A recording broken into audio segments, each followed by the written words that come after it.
Hello everyone, Assalamu alaikum. I'm Nadeem Zulfiqar, and today we are going to do speed ramping, and we are going to try it on some footage which is sort of like fast footage, and we're going to make some effect like this.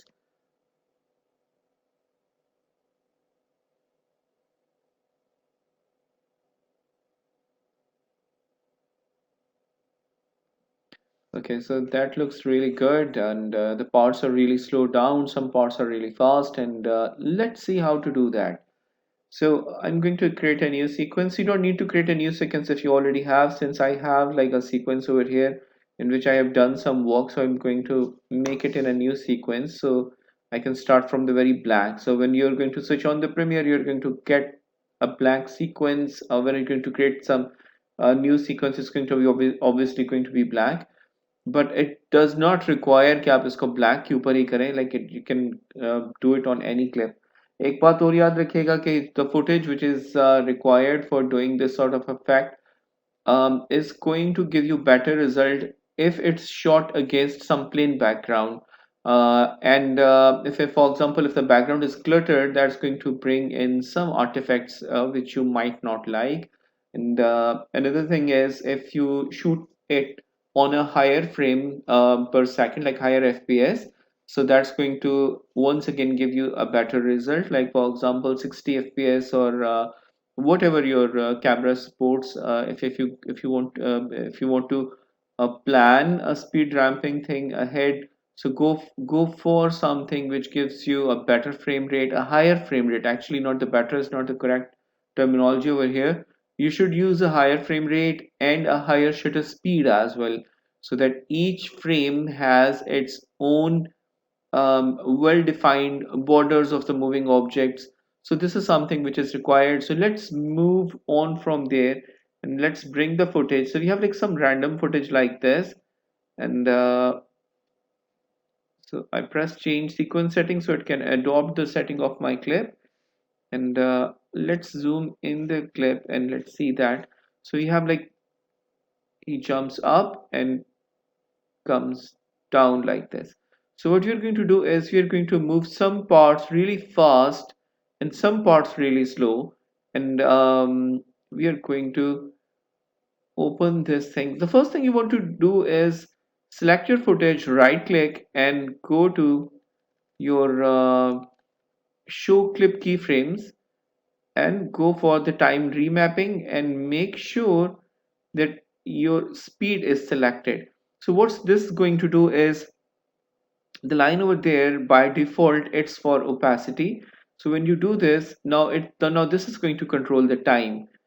And another thing to understand over here is, for example, if you bring this line down, so the numbers being displayed are the percentage of the speed.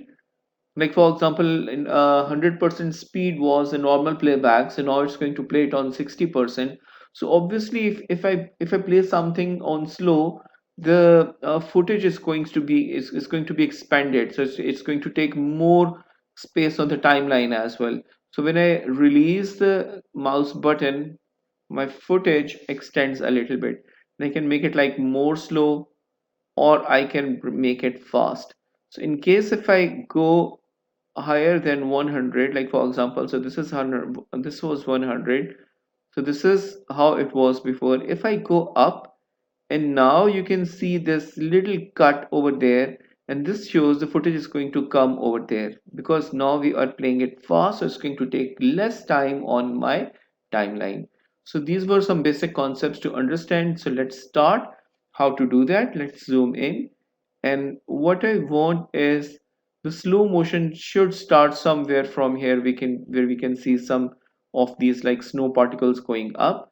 So what I'm going to do is take this pen tool and make a mark over there, which is essentially a keyframe, and then my slow motion is going to be continued up till over here, a little small chunk over there, and there you go. I have my two keyframes, and when he comes back, when he almost touches over there, I want this area to be once again slow motion, this part to be slow motion right before he touches the ground and up till over there, or a little bit over there, just till over there. All right, so I have marked the area which I want to be like really slowed down. So what I'm going to do is I'm going to zoom it a little bit on the timeline, and what I can do is I can bring, now if I'm bringing this line down, you can see between the keyframes the line is moving down, and this means it's going to play 100% speed over there, and then it's going to bring it to like 78% and then back to 100%. So we don't want the 78% thing, we want it to be really slowed down. So let's bring down to like almost 5%. So 5% means the footage I'm working on is on 29.97 FPS frames per second, so almost like 30 frames per second. So 5% of 30, if footage is on 30 frames per second, it's going to be really like only a few frames over there. Let's play and we can even count the frames. So 1, 2, 3, 4, 5, 6, 7, 8, 9. Just the 9 frames over there. So what we are missing over here is the frames in between. So what I want my computer to do is calculate and generate the frames in between and make it really smooth and slow motion. All right, so that we are going to do a little bit later. So let's go to this part as well and do the same thing over here as well. So I'm going to bring this chunk down to almost like 5%, and now we have like very few frames over there as well. All right, so what we have done is play normal, but let's go for something like this. It should come from really high speed and then should go slow. Like for example, if I'm going to make it almost like 250 from the beginning, so it starts from really fast and then to the slow motion only on 5%. So 250 to 5%. So that's going to be a huge jump. Once again, let's bring this part to 250.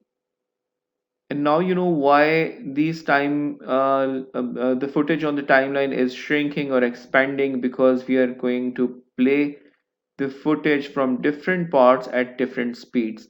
So let's bring this one up to 250 as well. So anything close to 250 might maybe okay. Like so let's play it.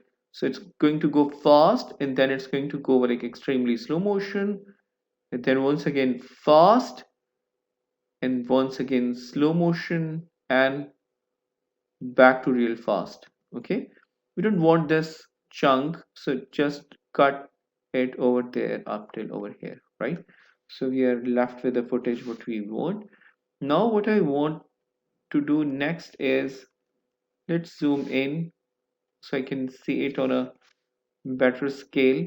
And now make sure you have like this selection tool selected, and this keyframe actually is in two parts. So what I can do is I can expand this thing like this. All right, so what this is going to do is it's not going to throw the footage into slow motion within one frame all of a sudden. It's going to take a span of few frames, like for example 2 3 4 frames, and then it's going to go for a slow motion. So it's like a gradual slow motion, so that's going to look more professional. What you can do is you can adjust this thing and you can move it like this to make the curve even more smooth. So this is going to sort of like give an ease in and ease out sort of like effect. So this is ease in, and over here we are going to go for the ease out effect as well. All right, so let's expand this keyframe as well. Sometimes there's an issue, we can't see these handles. So what you need to do is select your keyframe, and then you can find these bezier handles and then you can adjust them like this, right? And once again let's do the same with this thing as well. Over more time and select it, and okay, there you go, a softer curve It's going to give me more professional sort of like slow motion.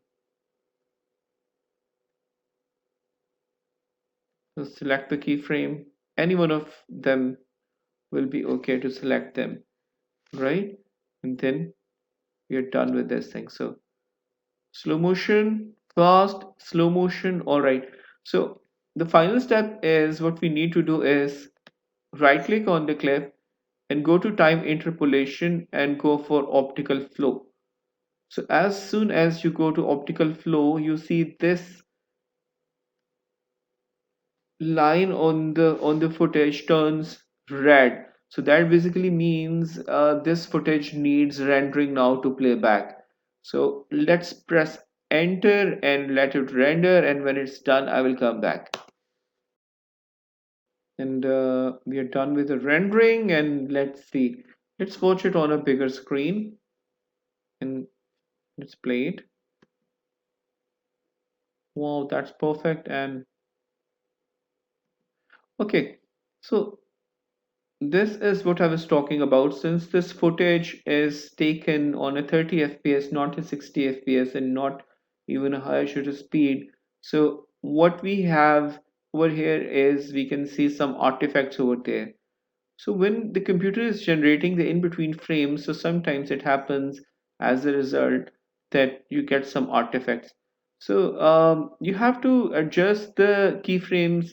So maybe you can start your next slow motion from here, and then you're going to get very less artifacts, and then you can try it once again with some different settings. So this is something actually very helpful, and sometimes you have to bear with the artifacts, or you have to adjust it, but it is something which brings a lot of impact to your footage. Like for example, just look at this thing. If you shoot it from a camera which is capable of doing that, is going to maybe generate hundreds of keyframes to capture this slow motion. So that's going to be very expensive, and you can use it on you can do it on your own DSLR. Just remember the setting a higher shutter speed. Usually daytime is preferred for such slow motions. You can even go for like 1 by 1000, and if the light allows, you can go for like 1 by 2000 of a shutter speed, and a higher frame rate as well. Like for example, 60 fps would be more better, because since you're getting more frames as a reference for the computer to calculate the in between frames. So I hope so this will be helpful, and you can use it in many places. So this is one of the cool way of doing the speed ramping thing, right? So this looks actually really good. All right. So thank you very much. I hope so this is going to be helpful.